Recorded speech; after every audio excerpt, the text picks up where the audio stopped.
Hello, I'm in a 2007 Ford Expedition, and today I'm going to show you to open the hood. So from the driver's side, we're going to go right down here. You should see a lever to pull. A little tension. Alright, so the safety should be popped now. And if there's no tension at all here, you should double check that this cable here is connected with some tension, because that's what reaches up to your safety release of the hood. So now we'll go up to the front. You can see the hood loose, which means that safety is released.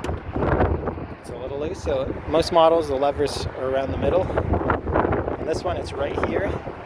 We're going to push this way and then lift up. This one's a little tricky. That's what it's hooked onto. This is what this looks like. With this right here, this is actually sticking a lot. So this probably needs some like WD-40 in here.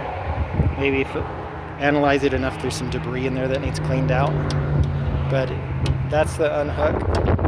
Sometimes if you're having issues also the hood or this component might be off the line, so you might need to recenter everything. And then worst case, these parts are pretty affordable to replace if needed.